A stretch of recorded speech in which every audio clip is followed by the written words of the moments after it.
bloquinho começando. Vamos falar sobre direito? Meu programa é uma miscelânea, né? Tem culinária, entretenimento, dicas, gastronomia e a gente aborda direito também. E sempre profissionais ímpares estão aqui junto ao meu time. E agora eu recebo um deles. Vamos saber quem é nesse momento. Como o nosso programa é bem eclético e a gente tem o intuito de levar para você muito entretenimento e também informação, eu trago aqui agora o responsável pela parte jurídica do programa, meu amigo querido, doutor Saulo Luna. Que prazer recebê-lo aqui e vir até o seu escritório. O prazer é todo meu receber vocês aqui. Obrigado. Rapaz, o cara é chique, não é qualquer um que carrega um terno dessa categoria. Rapaz, muito bacana. Eu costumo falar que a aparência importa muito, principalmente na nossa área, né? Rapaz, mas bicho aqui, na boa, na paleta da logomarca dele, que eu estou aqui no escritório. Muito bacana seu escritório, muito bem organizado. Você sempre foi muito organizado nessa aula. Eu sou, assim, eu gostei. Aqui eu estou recente, né? Eu mudei para cá, foi em dezembro, né? Que eu fiz uma reforma aqui, uma pequena reforma. Muito bonito, então, muito bonito. Sempre gostei de um lugar mais adequado, mais confortável para receber os clientes, né? Acho que isso vale a pena, né? É um investimento que vale a pena, com toda certeza. Exatamente. O endereço certinho para mim... Aqui fica na rua Baronesa da Lagoa Dourada, número 130, casa 5. Exatamente. E as redes sociais do Saulo estão na tela para você, junto à logomarca dele, para você vir aqui tirar suas dúvidas e estar entregue nas mãos de um profissional altamente capacitado, que eu indico 100%. Tá joia? Saulo, eu trouxe uma pauta hoje bem interessante, bem esclarecedora. Tá joia? Vamos lá. Conhecer alguém, apaixonar, se namorar, fazer planos conjunto, casar, ter filhos, o objetivo da vida para muitas pessoas é isso, né? Mas, infelizmente, quando a união resulta em divórcio, surgem questões como a divisão do apartamento, que são adquiridos pelos dois, com quem os filhos vão ficar, vão morar. A gente vai falar sobre isso tudo. Este é o momento de contratar o serviço de um advogado da família, no seu caso. Você com 19 anos de experiência ajudando a resolver casos familiares. E divórcio, alimento, guarda, isso tudo, cara, envolvido. É muita coisa. É muita coisa. Então, para começar, como lidar com desafios em casos de divórcio, custódia das crianças e a pensão alimentícia? Então, eu sempre costumo dizer que o direito das famílias talvez seja uma das áreas mais desafiadoras do direito. Eu ia falar mais complexa, né? Porque você acaba lidando muito diretamente com as emoções, com a vida das pessoas. Exato. Né? As pessoas chegam aqui no meu escritório querendo, às vezes, não somente resolver um problema jurídico, mas, às vezes, quer que a gente apresente a elas uma solução emocional, né? Um conforto para aquele problema psicológico que eles já estão carregando há bastante tempo. E aí a gente tem que ter essa sensibilidade, né? De entender o que realmente eles querem, mas, sobretudo, o que eles precisam, né? Porque a gente está aqui, não adianta a gente só apresentar a eles uma solução jurídica, porque talvez não seja o suficiente para resolver. Eles estão aqui buscando um respaldo jurídico e sentimental ao mesmo tempo. Exato. As pessoas falam que, às vezes, o advogado, especialmente na área das famílias, acaba tendo um pouco de psicólogo, né? E aí, como é que fala pra gente? Pois é, então assim, a gente... Tem que ter um tato, né? Tem que ter. A gente tem que ter um feeling, né, costumo dizer. Exatamente. Tem que ter uma sensibilidade. Eu costumo dizer que nós temos que ter uma escuta qualificada para a gente ouvir o que as pessoas querem, mas entender exatamente o que elas precisam, né? Porque, às vezes, as pessoas se divorciam, né? O casamento tão sonhado durante anos, de relacionamentos de amor e com filhos, às vezes, acaba, e eles trazem toda aquela mágoa do fim do relacionamento para um processo de divórcio, né? E, às vezes, esse processo acaba se prolongando muito, exatamente para eles conseguirem manter entre eles uma relação não mais pelo amor, sim, mas pelo ódio. E isso acaba que afeta as crianças quando há a presença de filhos. Diretamente. E aí vem a questão da alienação parental, a briga por guarda, a discussão por alimentos, às vezes pais fazendo questão de R$100 e mães fazendo questão também de R$100, mas às vezes não pensando nas crianças, que tem que ser o foco, né? Exato. Mas pensam principalmente em atingir o outro. Exatamente. Pensa mais na matéria, pensa enfim, deixa o sentimento de lado. Exatamente. Porque o foco nessas relações familiares, nesses processos familiares, tem que ser as crianças, né? É claro. Tem um princípio que a gente chama, o princípio do melhor interesse da criança. Então, assim, o juiz vai julgar o processo que envolvam as crianças, seja processo de guarda, processo de alimentos, baseado nesse princípio. É o melhor do interesse da criança que fique com o pai? Vai ficar com o pai. É o melhor do interesse da criança que fique com a mãe? Vai ficar com a mãe. É assim que tem que prevalecer. Então, o diálogo tem que existir sempre. Sim, tem que existir. Doutor, olha só, você ouve uma frase assim, eu acho que deve escutar isso no dia a dia. Gostaria de tirar essa dúvida. É que é verdade, a pensão alimentícia é 30% sobre o salário do pai. E aí? Isso é uma das perguntas mais recorrentes. Eu imagino. Tanto aqui no escritório quanto nas redes sociais, a gente sempre acaba tendo que responder exatamente essa pergunta. Porque as pessoas confundem muito, há uma falsa crença de que a pensão a lei diz que tem que ser 30% sobre o salário mínimo, sobre o salário do pai. E na verdade não é bem assim. A lei não diz o percentual que tem que ser pago, né? Como que então, mas doutor, como é que fixa então a pensão alimentícia? A pensão ela é baseada no que nós chamamos através de um binômio, né? Necessidade de quem recebe e a possibilidade de quem paga. Então, pode ser que se o pai ganha 10 mil, ele vai pagar em cima dos 10 mil. Mas se o pai ganha 1.000, vai pagar em cima dos 1.000. Mas isso é o justo, não? Exatamente. Então, assim, não tem como a lei estabelecer um percentual determinado, fixo, né? Porque o juiz vai analisar cada caso de acordo com esse binômio e também com a proporcionalidade dos rendimentos de cada um. Ou seja, o pai tem que contribuir, mas a mãe também. Claro. De acordo com os rendimentos dela. Então a divisão é 50% para cada um? Não, não é 50% para cada um. Porque se o pai ganha 10 mil e a mãe ganha 2 mil, se for 50% para cada um, não vai haver proporcionalidade, né? Claro. Não estaria sendo igual. Sim. Então, assim, se o pai ganha mais, ele tem que suportar a despesa maior do filho. Na proporção dos rendimentos dele. Tem que ser proporcional, exatamente. Então, assim, é possível que pode haver uma fixação de um percentual de 40%, como pode ser um percentual de 10%. Então, cada caso... Exatamente. De cada um, entendi. Você deve ter entendido também, né? Mas aqui, o QR Code está na tela do Dr. Saulo Luz. Você pode vir aqui, marcar um horário com ele e tirar suas dúvidas pessoalmente, porque vocês estão muito bem entregues. Outra dúvida muito frequente, que é guarda compartilhada. O pai e a mãe dividem uma criança de 15 dias cada um. Como é que é esse processo? Isso também é uma outra dúvida também recorrente. Pois imaginei. Porque as pessoas confundem. Guarda compartilhada, então o pai vai ficar com 15 dias e aí a mãe com 15 dias. Normalmente as mães temem isso, né? Porque às vezes os pais querem, acreditando... E a mãe é mais agarrada, inclusive. Sim, e às vezes alguns pais utilizam, eu vou pegar a guarda compartilhada com a intenção de que eu estaria isento de pagamento da pensão. O que não é verdade, né? Claro. A guarda compartilhada não afasta o pagamento da pensão. Mas o que é essa guarda compartilhada? A guarda compartilhada é simplesmente o fato de que os pais vão tomar as decisões importantes e relevantes da vida das crianças em conjunto. Eles vão decidir qual escola que nós vamos matricular as crianças. Vão decidir juntos. Qual o plano de saúde? Vamos autorizar o nosso filho viajar pela escola? Os dois têm que decidir juntos. Claro. Quando a guarda é unilateral, isso fica a cargo somente de um dos genitores. Ele que vai tomar essa decisão sozinho e vai comunicar ao outro. Por isso que é importante a guarda compartilhada, e hoje ela é a regra no nosso ordenamento jurídico. Boa. Porque ela faz com que ambos, né, tanto o pai quanto a mãe, participem de forma efetiva da vida dos filhos. Isso, para a criança, é bom, é importante. Eles veem que o pai e a mãe estão decidindo juntos. E não isenta a responsabilidade de um dos dois. Apesar da separação, apesar do fim do casamento, Sim. Eles observam que os pais decidem a vida dele de forma conjunta. Então, eu sempre aconselho uma guarda compartilhada se os pais tiverem pelo menos um mínimo de diálogo. Né? Entendi. Porque, às vezes, a lei fala a regra é compartilhada. Mas há casos que a gente observa que, às vezes, uma guarda compartilhada vai acabar piorando a situação das crianças. E tem outro caso também, doutor. Quando a criança não quer.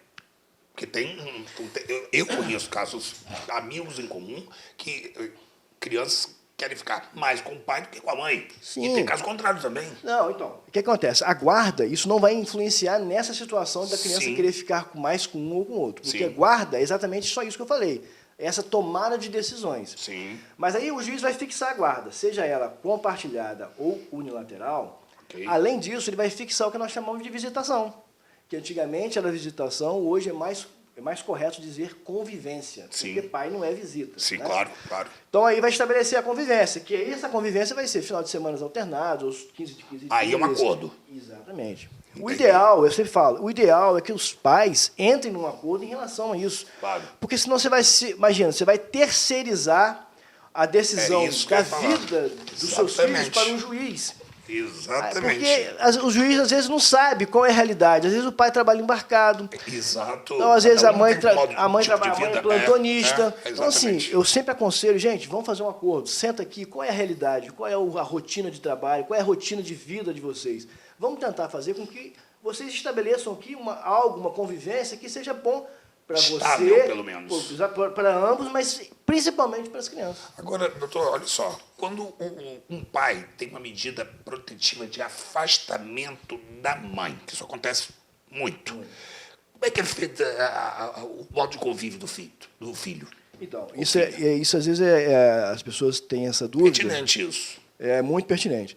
Porque hoje, infelizmente, é muito comum o crescimento da violência contra a mulher. Doméstica. Né? E a Lei Maria da Penha, como uma lei protetiva da mulher, ela tem essa previsão do afastamento, né? Da medida protetiva em face daquele suposto agressor. Então, quando a mãe vai lá na delegacia e solicita, né, uma medida protetiva de afastamento, e o juiz concede esse afastamento, esse pai não pode mais entrar em contato com essa mãe, por nenhum meio. Seja por telefone, por e-mail, WhatsApp, de forma nenhuma ele pode manter contato. E aí vem a pergunta, como que então eles vão estabelecer algum tipo de relação para cuidar em relação dos filhos, pegar onde eu vou buscar, onde eu vou levar, e aí que vem uma terceira pessoa. É isso que eu queria saber. Quem seria essa? Normalmente o juiz indica alguém, um familiar do pai. Juridicamente escolhido. Um familiar do pai, ou um familiar da mãe, um irmão, uma irmã, um avô, alguém uma avó. realmente que tem uma boa relação com a Alguém pessoa. que possa fazer essa intermediação entre os dois. E aí, Entendi. eu vou ligar, vou pegar o filho aqui, vou levar, vou deixar lá, de forma que os pais não possam manter contato, até enquanto durar a medida protetiva. Entendi. Viu só? Pergunta que eu tenho certeza que vocês de casa teriam também. Qual é a dica, doutor, que o senhor daria, com base nas suas vivências do dia a dia, para os novos advogados que estão adentrando agora em suas áreas do direito? O que o senhor daria de dica para quem está começando? Então, o direito é uma área, eu sempre falo que é uma área muito, muito vasta. 19 anos, você deve ter um... É um leque. Aí abre sempre um leque de opções bem variado. Eu, por exemplo, eu consigo conciliar e acumular uma atividade pública, né, e atividade privada, porque eu sou procurador legislativo lá em Bom Jesus. Nossa, agendinha corrida, hein? Então, assim, eu estou sempre lá 2 vezes na semana, que foi mediante concurso público, eu passei. E também tenho meu escritório aqui, onde eu advogo especificamente na área do direito das famílias. Então, o que eu dou de dica? Primeiro, as pessoas têm que saber exatamente o que ela quer. Né? Se você quer advogar, foca nisso.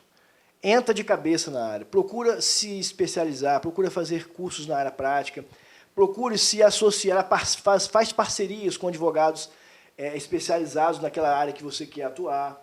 E no início, é normal que a gente seja generalista, acaba fazendo um pouquinho de tudo. Essa pergunta que eu fiz ao senhor foi o seguinte, porque quando eu vou... Antigamente, era o bordão que se tinha, você não sabe o que quer, faz direito. Não é isso, não.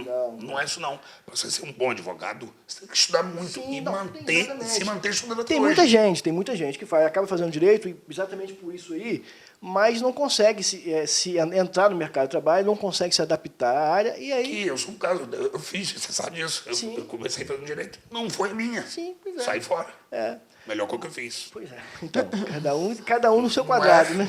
Exatamente. E hoje é um excelente comunicador. Obrigado. E o senhor é um excelente advogado? Então. E o que eu aconselho é isso. A pessoa inicialmente tem que saber o que quer. Se quer advogar, foca nisso. É isso. Faça parcerias com advogados especializados nas áreas que você quer atuar. E estude, né? E estude.